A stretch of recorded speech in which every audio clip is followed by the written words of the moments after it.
Hello my dear blossom flowers and welcome to this channel. तो आज हम पढ़ेंगे constitution why and how. Constitution क्या है और क्यों है। तो ये पॉलिटिकल साइंस का क्लास 11 का CBSE का चैप्टर 1 है। ठीक है, तो इसमें हम पढ़ेंगे भाई कॉन्स्टिट्यूशन क्या है और क्यों है। पर सबसे पहले एक इंपॉर्टेंट क्वेश्चन आता है कि कॉन्स्टिट्यूशन क्या है। तो भाई कॉन्स्टिट्यूशन है ना, एक रिटन डॉक्यूमेंट है। रिटन डॉक्यूमेंट के साथ एक वो सेट ऑफ रूल्स है। सेट ऑफ रूल्स कैसे कि ये हमें बताता है कि आपको क्या करना है, क्या कैसे है। बहुत सारे आर्टिकल्स हैं, बहुत सारे पार्ट्स हैं उसके, और बहुत सारे हमारे पास शेड्यूल्स हैं।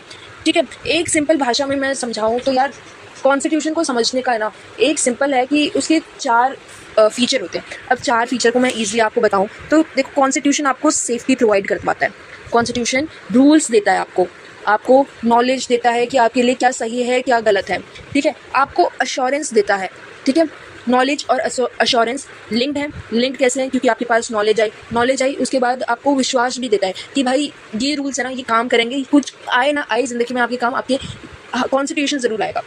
ठीक है, इन्फोर्सेबल होता है। ठीक है, ये आपको बताता है कि भाई आपके कहाँ क्या चीज़ यूज़ होनी चाहिए, कैसे काम आने चाहिए ये रूल्स। ठीक है, उस हिसाब से जैसे आर्टिकल्स हैं हमारे पास, तो आपको पता है कि भाई आपके कौन सा आर्टिकल कहाँ लगेगा, आपकी कौन सी सिचुएशन में ना ये कॉन्स्टिट्यूशन नाम का प्राणी आपकी मदद करेगा। ठीक है, तो सबसे पहले है ना, कॉन्स्टिट्यूशन को समझने के ना 4 मेन फीचर होते हैं। सबसे पहला क्या होता है? कोऑर्डिनेशन। अब ये मानो कि भाई एक सोसाइटी है, एक ग्रुप है जहाँ पे हिंदू भी है, सिख भी है, क्रिश्चियन भी है, मुस्लिम भी है। अलग अलग कम्युनिटी के लोग हैं, अलग अलग रिलीजन के लोग हैं, अलग अलग रीजन के लोग हैं। कोई साउथ इंडिया का है, कोई नॉर्थ इंडिया का है, कोई वेस्ट इंडिया का है, कोई ईस्ट का है, मतलब अलग अलग जगह से हैं। ठीक है, तो अब है ना कोई कहेगा कि भाई मेरे साथ ये हो रहा है, मेरे साथ वो हो रहा है।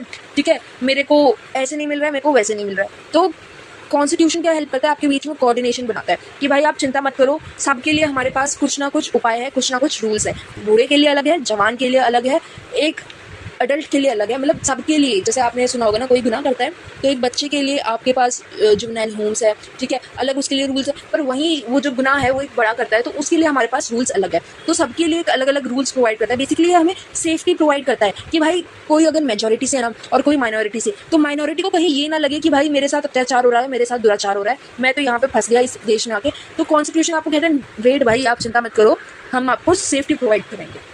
उसके बाद सेकंड आता है पावर एलोकेशन। पावर एलोकेशन कैसे कि भाई अब एक देश है जहाँ पे देश में एक राज्य है, ठीक है, जहाँ पे हिंदू ज़्यादा है, तो उस हिंदू मुस्लिम को मान लो टॉर्चर कर रहे हैं। वहीं दूसरा राज्य है जहाँ पे मुस्लिम ज़्यादा है और हिंदू कम है। ठीक है, ऐसी कोई है जहाँ पे क्रिश्चियन है, कहीं पे सिख है।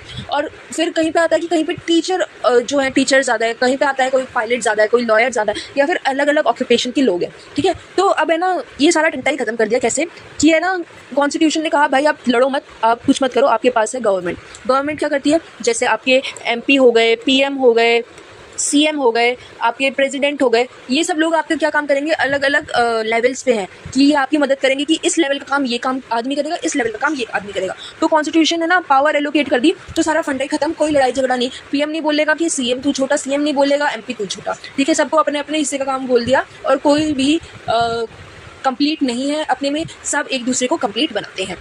उसके बाद आता है स्टेट लिमिट। स्टेट लिमिट क्या होता है भाई? अब तो मान लो PM बन गए हमारे जी। अब PM कहेगा भाई तुम तो सब लोग मेरे गुलाम हो, तुम मेरे को सलाम ठोको, तुम मेरे को चलते फिरते राम राम बोलो। ठीक है, पर क्या करेगा? हमारे पास है कॉन्स्टिट्यूशन। कॉन्स्टिट्यूशन हमें राइट देता है, हमें नॉलेज देता है कि भाई तुम चिंता क्यों करते हो, आपके पास एक रूल्स है जो कि आपको कॉन्स्टिट्यूशन ने दिया है, और उसी रूल्स के अंदर वो स्टेट को लिमिट करता है। स्टेट को यानी हमारी गवर्नमेंट को लिमिट करता है कि भाई तुम है ना ज़्यादा अकड़ो मत, तुम्हारी औकात यहीं तक की है, तुम्हारी लिमिट यहीं तक की है, तुम उससे ज़्यादा किसी को टॉर्चर मत करो, किसी को परेशान मत करो। फिर उसके बाद आता है एस्पिरेशन एंड मोरल आइडेंटिटी। अब है ना यार, आप लोगों ने ना 4th फीचर समझने से पहले ये चीज़ आती है कि भाई कोई ना कोई ना कहीं मार्जिनलाइज हो ही रहा है। पर एक आता है कि एक वुमेन है, अब वो वुमेन है ब्लैक वुमेन। ठीक है, ब्लैक वुमेन, वो भी एक लोअर कास्ट की। ठीक है, अब वो वुमेन है, ठीक है, फर्स्ट थिंग। दूसरी थिंग वो ब्लैक है। तीसरी थिंग वो लोअर कास्ट की है। तो अब इसमें क्या हो रहा है? एक जो औरत है ना, वो 3 टाइम, ठीक है, ट्रिपली मार्जिनलाइज हो रही है। कैसे हो रही है?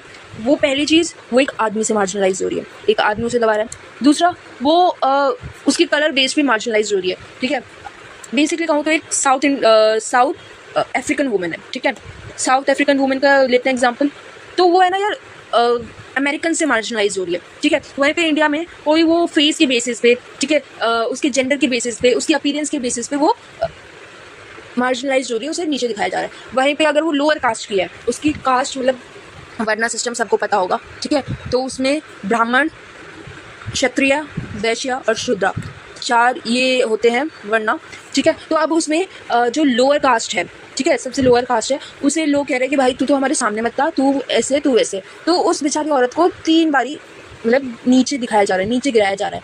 तो उसी के लिए, उन जैसी चीज़ों के लिए हमारे पास एक फ़ीचर है, और वो फ़ीचर क्या कहता है कि जो हमारी गवर्नमेंट है वो अपनी सोसाइटी को, अपनी जनता, जस्ट एनवायरनमेंट क्रिएट करने के लिए हमारी जो गवर्नमेंट है वो रूल्स ला सकती है, वो रेगुलेशन ला सकती है, और वो इम्प्लीमेंटेशंस ला सकती है, ठीक है।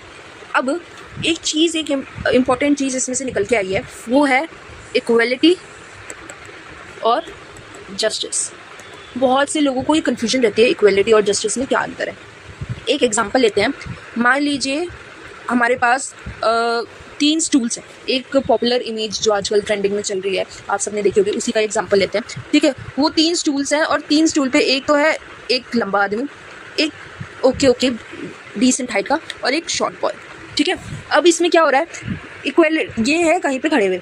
अब है ना, ये जो छोटा वाला है, इसके लिए तो सही नहीं है ना ये, कि भाई इसे जो चीज़ देखनी है फैंस के पास, बेसिकली ये एक इमेज होती है जिसमें वो क्रिकेट देख रहे होते हैं, ठीक है। तो अब ये जो छोटा वाला होता है उसको दिख नहीं पाता, उसके लिए विजिबल नहीं होता। तो इक्वलिटी क्या कहती है कि आपके पास, तीनों के पास बराबर चीज़ें हैं। पर वहीं जस्टिस क्या कहती है कि भाई जो लंबी हाइट वाला है वो, ठीक है, ही इज़ एबल टू सी, पर वहीं जो दूसरा वाला है he needs a 1 box, and जो शॉर्ट हाइट वाला है ही नीड्स 2 बॉक्सेस, ठीक है, ताकि वो एक सेम फेज पे आ सके। तो जस्टिस और इक्वलिटी में क्या फ़र्क होता है, इक्वलिटी आपको सेम चीज़ प्रोवाइड करती है, एग्जैक्ट डिट्टो कॉपी पेस्ट, पर वहीं पे जस्टिस देखता है कि भाई किस चीज़ को, किस इंसान को क्या चीज़ की रिक्वायरमेंट है, क्या चीज़ की ज़रूरत है, ठीक है। उसके बाद हमारे पास एक और इम्पॉर्टेंट चीज़ आती है उसी के अंदर, कि भाई जो गवर्नमेंट है ना वो जस्टिस लाने के लिए कुछ भी करेगी।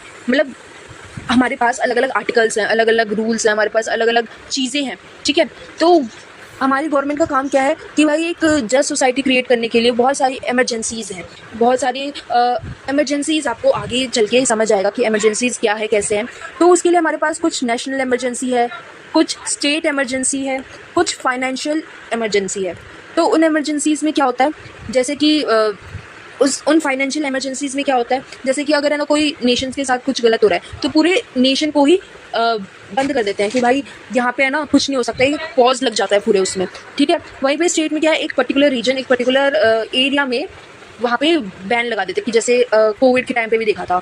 अब सब मेरे को बताएंगे कि कोविड के टाइम पे कौन सी इमरजेंसी लगी थी, ठीक है। उसके बाद आता है फाइनेंशियल इमरजेंसी। उसमें क्या हो गया, जैसे कि है ना भाई हमारे पास है ना कुछ तो गलत चल रहा है, कुछ तो ऐसे इकोनॉमिकली है ना लो जा रहा है सब कुछ। तो फाइनेंशियल इमरजेंसी से क्या होता है, एक स्टॉप लगा देते, एक पॉज लगा देते कि भाई इस टाइम के बाद पैसे खर्च नहीं होंगे, गवर्नमेंट इससे ज़्यादा नहीं उठा सकता है। तो इंपॉर्टेंट है कि जानना कि कौन से आर्टिकल के अंदर आता है। तो नेशनल इमरजेंसी आता है 352 अंडर आर्टिकल 352, स्टेट इमरजेंसी आता है अंडर आर्टिकल 356, फाइनेंशियल इमरजेंसी आता है अंडर आर्टिकल 360, ठीक है। तो ये इंपॉर्टेंट चीज़ें हैं।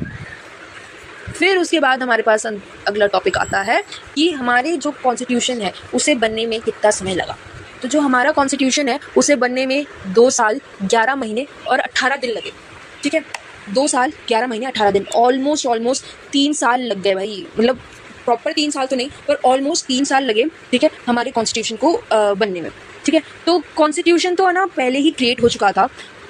दिसंबर 1946 में हमारा कॉन्स्टिट्यूशन मतलब क्रिएट हो गया था, पर उसे लाते लाते इसे इम्प्लीमेंट करते करते हमें टाइम लग गया था, ठीक है। अराउंड नवंबर 1949, मतलब 1950 तक, कई जगह पे 1950 है, कई जगह पे 1949 है। तो इम्प्लीमेंट होते होते मतलब लागू होते होते हमारे कॉन्स्टिट्यूशन को टाइम लग गया था, क्योंकि उसमें काफ़ी चेंजेस आए थे, ठीक है। कहते हैं कि इंडिया का वास्ट मतलब एकदम सबसे लार्जेस्ट कॉन्स्टिट्यूशन के अंदर आता है, ठीक है। तो ये इंपॉर्टेंट चीज़ है। लेंथीएस्ट कॉन्स्टिट्यूशन, लार्जेस्ट कॉन्स्टिट्यूशन कौन सा है, वो है हमारा इंडियन कॉन्स्टिट्यूशन। अब जब हमारा जो कॉन्स्टिट्यूशन बना था, जैसे ही बना था, तब उसके अंदर 395 आर्टिकल्स थे, ठीक है, 22 पार्ट्स थे और 8 स्केड्यूल्स थे, ठीक है। 8 शेड्यूल्स थे, ठीक है। अब उसके बाद जैसे जैसे समय बढ़ा, जैसे जैसे आगे देश हमारा प्रगति कर रहा है, अलग अलग केस भी बढ़ रहे हैं, तो काफ़ी चेंजेस आए हैं। तो इस हिसाब से चेंज होकर अब हमारे पास एट प्रेजेंट में हमारे पास 448 आर्टिकल्स हैं, उसके 25 पार्ट्स हैं और 12 शेड्यूल्स हैं, ठीक है। ये जब बना था तब का है 1950 का, और ये एट प्रेजेंट का है, ठीक है। आगे फ्यूचर में हो सकता है और भी चेंजेस आए, और भी अलग अलग आर्टिकल्स हैं, जैसे जैसे देश प्रगति कर रहा है, कुछ नेगेटिव लोग भी आ रहे हैं सोसाइटी में, तो उसके हिसाब से, ताकि और जस्टिस हो और अच्छे से इक्वलिटी हो, ठीक है, उस हिसाब से आपको आर्टिकल्स बनेंगे हमारे, ठीक है।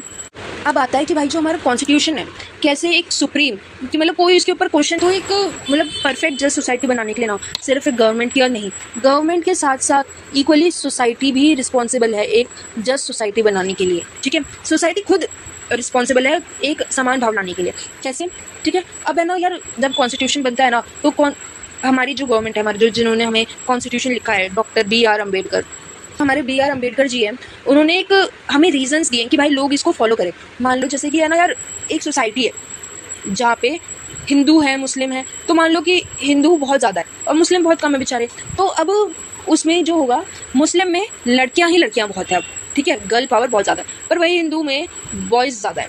तो अब इधर तो देखा जाए रिलीजन वाइज तो हिंदूज़ बहुत ज़्यादा है, ठीक है, पर वहीं पे देखा जाए तो मुस्लिम में गर्ल्स बहुत ज़्यादा है, तो हमारे पास गर्ल्स की तो बहुत ज़्यादा वेटेज हो गई, पर यहाँ पे बॉयज़ होने के कारण गर्ल्स कम है, तो यहाँ पे गर्ल्स को बहुत ऐसे माइनॉरिटी फील हुआ।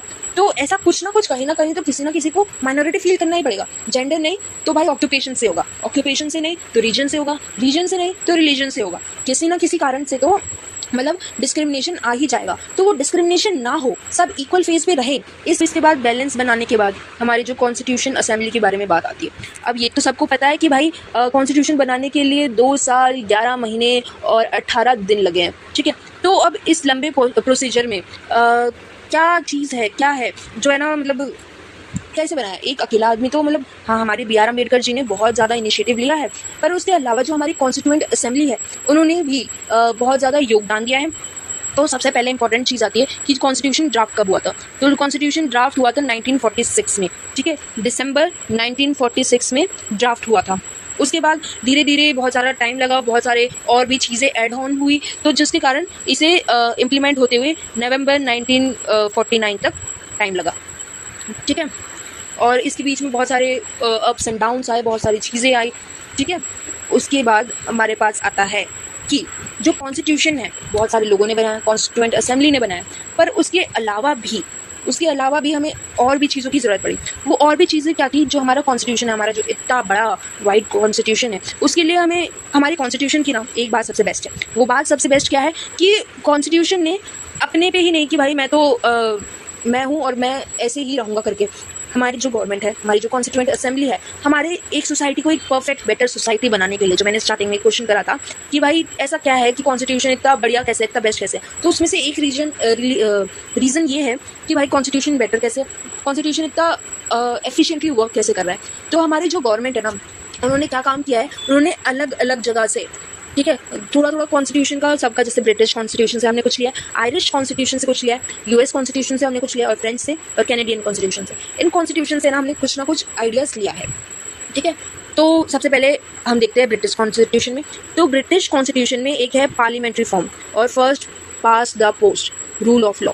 ये जो है ये चीज़ें हमारे ब्रिटिश कॉन्स्टिट्यूशन से लाई है, और इंडिया में कैसे वो इम्पैक्ट करिए। मान लो कि है ना कोई जगह है, ठीक है, वहाँ पे बहुत सारे लोग है ना, कोई BJP को सपोर्ट कर रहा है, कोई कांग्रेस को सपोर्ट कर रहा है, तो भाई हर जगह पे तो एक वो नहीं कर सकते ना कि भाई हाँ चलो सबको ही ले आते हैं, सबको ही गवर्न करने देते हैं, सबको ही चलाने देते हैं। तो क्या करता है कि वहाँ पे वोटिंग सिस्टम आया। तो वोटिंग सिस्टम एक तरीके से कह सकते हैं ब्रिटिश कॉन्स्टिट्यूशन से लाए हम। कैसे लाए? क्योंकि ब्रिटिश कॉन्स्टिट्यूशन का first pass the post system है, जो रूल ऑफ लॉ है हमारा, ठीक है, वो हमारा आया है कहाँ से? ब्रिटिश कॉन्स्टिट्यूशन से, कि मेजॉरिटी है वो जीतेगी। अब यार यहाँ पे आप कहोगे कि भाई हमारे कॉन्स्टिट्यूशन ने सब कुछ दिया, हम माइनॉरिटीज़ को फील करवाया कि भाई वो इक्वल हैं, वो जस्ट है सोसाइटी में, पर यहाँ पे आते ही क्यों भाई हमें ऐसे अनइक्वल फील करवाया? यहाँ पे अनइक्वल फील करवाने की जरूरत नहीं है। ज़रूरी नहीं है कि सिर्फ हिंदूज़ को ही बीजेपी चाहिए या फिर सिर्फ मुस्लिम्स को ही कांग्रेस चाहिए। अब कई हिंदू में भी कुछ लोग होंगे जिन्हें कांग्रेस चाहिए होगी, तो किसी को ऐसे ये ना हो कि भाई हमारा तो यही लड़े, तो इसमें हिंदू में भी माइनॉरिटी में फील हो सकता है और वहीं पे ही मुस्लिम्स में भी माइनॉरिटी फील हो सकता है। तो ये ब्रिटिश से हमने लिया है कि भाई जो मेजॉरिटी है, जो मेजॉरिटी से जीतेगा उसे गवर्न करने का मौका मिलेगा। फिर हमने लिया आयरिश कॉन्स्टिट्यूशन से DPSP। ये DPSP क्या है भाई? आप सबने सुना होगा DPSP। तो ये DPSP आपको आगे चल के पता भी चलेगा। तो ये DPSP जो है ये हमारे कॉन्स्टिट्यूशन के पार्ट 4 में आर्टिकल 36 से लेके 51 तक की जो है हमारे आर्टिकल्स वो DPSP है। आगे चलेंगे क्लासेस में, क्लास आगे बढ़ेगी तो आपको पता चलेगा कि क्या आर्टिकल कैसे है, क्या पार्ट्स है, सब कुछ ठीक है। अभी के लिए ये समझना इंपॉर्टेंट है, DPSP जो हमारी directive principle of state policy है, ये हमें एक रोड मैप प्रोवाइड करती है सोशल वेलफेयर के लिए, सोशल इकोनॉमिक के लिए, कि भाई जो सब कुछ है वो इक्वल रहे, सब कुछ है वो एक किस तरीके से चलना चाहिए, कैसे चलना चाहिए, रोड मैप प्रोवाइड करवाता है। फिर उसके बाद है हमने US constitution, United state constitution से हमने लिया फंडामेंटल राइट्स और जुडिशियल रिव्यू। ठीक है, अब फंडामेंटल राइट हमारे कुछ बेसिक राइट्स होते हैं, कुछ बेसिक नीड्स होती है, जैसे कि right to equality, right to education, ये सारे हमारे फंडामेंटल कुछ राइट्स होते हैं। ठीक है, कि हम we can move freely to the court, कि हमें ये दिक्कत है, ये परेशानी है, ऐसे करके हमारे पास बहुत सारे बतेरे फंडामेंटल राइट्स हैं। ठीक है, 6 फंडामेंटल राइट्स हैं हमारे पास, ताकि हमारे जो है इंडिया में वो एक अच्छा सा जस्ट सोसाइटी मेंटेन हो। फिर उसके बाद आता है फ्रेंच कॉन्स्टिट्यूशन से। फ्रेंच कॉन्स्टिट्यूशन से हमने ली लिबर्टी, इक्वलिटी एंड फ्रेटर्निटी, ताकि जो हमारी डेमोक्रेसी है, जो हमारे डेमोक्रेटिक नेशन है, उसमें कोई भी दिक्कत ना आए। फिर उसके बाद हमने ली कैनेडियन कॉन्स्टिट्यूशन से क्वासी फेडरल फॉर्म। ये एक तरीके से क्या काम करता है कि एक बैलेंस बनाता है। बैलेंस कैसे बनाता है? स्टेट और नेशन के बीच में, स्टेट और सेंटर के बीच में एक जस्ट बनाता है, एक बैलेंस बनाता है कि भाई आपकी लिमिट्स यहाँ तक की है और आपकी लिमिट यहाँ तक की है, ये बैलेंस बनाता है हमारा। तो इसमें कैनेडियन कॉन्स्टिट्यूशन से ये हमारा लिया गया है। फिर उसके आगे हमारा ये चैप्टर यहाँ पे खत्म होता है, पर चैप्टर खत्म होने से पहले जो एक इंपॉर्टेंट चीज़ है कॉन्स्टिट्यूशन एवोल्यूशन का, हमारा ये जो टाइम लाइन है जो मैंने बनाया है, इसे हम देख लेते हैं। तो दिसंबर 9 में 1946 में हमारी जो फर्स्ट फॉर्मल मीटिंग हुई थी कॉन्स्टिट्यूएंट असेंबली की, ठीक है, जिसके अंदर जो हमारे है कि हमारा कॉन्स्टिट्यूशन कैसे बनना चाहिए, क्या क्या इंप्लीमेंटेशन होनी चाहिए, ये सब चीज़ें आई। उसके बाद दिसंबर 13, 1946 में जो हमारे जवाहरलाल नेहरू हैं, उन्होंने इंट्रोड्यूस किया ऑब्जेक्टिव रेजोल्यूशन। ठीक है, उसके बाद 26 नवंबर 1949 में जो हमारा कॉन्स्टिट्यूशन है वो फॉर्मली एक हमारे इम्प्लीमेंट हुआ, हमारे कॉन्स्टिट्यूएंट असेंबलीज जो उसके मेंबर्स थे हमने अडॉप्ट किया। ठीक है, फिर उसके बाद 26 जनवरी 1950 में the constitution comes into full force, मतलब हमने 1949 में अडॉप्ट कर लिया था, पर एकदम पूरे तरीके से जो हमारे पास हमने इन्फोर्स किया है, उसे मतलब लागू करा है, वो है 26 जनवरी 1950 में। तो आपके पास अलग अलग क्वेश्चन आएंगे कि भाई क्रिएट कब हुआ? तो क्रिएट होना स्टार्ट हुआ था 1946 में। ठीक है, फिर अडॉप्ट कब किया गया कि भाई अब ये रेडी है, ठीक है, अब हम इसे ले सकते हैं, तब ये 1949 में अडॉप्ट हुआ। पर वहीं पे जो फुल फ्लेजेड फोर्स में कब आया कि लागू कब हुआ, वो हुआ हमारा 26 जनवरी 1950 में। ठीक है, उसके बाद हमारे जो है आती है हमारे BR अम्बेडकर जी के बारे में, डॉक्टर भीमराव रामजी अम्बेडकर। इनका सबसे बड़ा योगदान रहा है, जिसको नहीं पता है, ये बहुत ही लोअर कास्ट से बिलोंग करते थे, इनको बहुत ही ज़्यादा डिस्क्रिमिनेशन फील होता था। ठीक है, उस टाइम पे जिस टाइम पे ये बॉर्न हुए थे उसकी एक अलग स्टोरी है, मैं एक अलग से सेशन क्रिएट करूँगी उसका। तो उसमें ये होता है कि जो हमारे जो BR अम्बेडकर जी हैं उनको बहुत ज़्यादा डिस्क्रिमिनेशन फील होता है, जो लोअर कास्ट के लोग हैं ना, उस टाइम पे सबको ही बहुत ज़्यादा डिस्क्रिमिनेशन फील होता था, पर इन्होंने हिम्मत नहीं हारी, इन्होंने पढ़ाई की, इन्होंने लॉ की पढ़ाई की, बाहर जाके पढ़ाई की, फिर इन्होंने बहुत सारे इम्प्लीमेंटेशंस लाए। इनको खुद के चैम्बर में, इनकी खुद के ऑफिस में, इनके कलीग्स में आपस में है ना, इनको बहुत ज़्यादा ऐसे डिस्क्रिमिनेशन फील होता था। कैसे फील होता था? इनके जो साथ में काम करने वाले होते थे, कोई मतलब इनसे हाई पोस्ट के होते थे, कोई लो पोस्ट के होते थे, तो इनको काफ़ी ज़्यादा डिसरिस्पेक्ट करते थे। ठीक है, तो वो सब चीज़ें इनको देख के ये रियलाइज़ हुआ कि भाई ये तो सही नहीं है। तो उन्होंने बहुत सारी मीटिंग्स करी, बहुत सारे इम्प्लीमेंटेशंस लाए, ताकि हमारी जो है कॉन्स्टिट्यूशन अच्छा बन पाए। ठीक है, तो ये क्वेश्चन भी आता है कि भाई BR अम्बेडकर कौन थे? तो जो BR अम्बेडकर थे वो हमारे first chairman of drafting committee के थे। ठीक है, फर्स्ट जो थे चेयरमैन वो कौन थे? BR अम्बेडकर हमारे। ठीक है, ये एडवोकेट थे, लॉयर थे ये बेसिकली, और इन्होंने ही कॉन्स्टिट्यूशन का मतलब सबसे ज़्यादा जो कहते हैं ना एक बड़ा योगदान। तो ये उन्हीं का था। तो that's it for this video, मिलते हैं नेक्स्ट सेक्शन पे। तो तब तक के लिए keep shining, keep smiling and thanks for watching.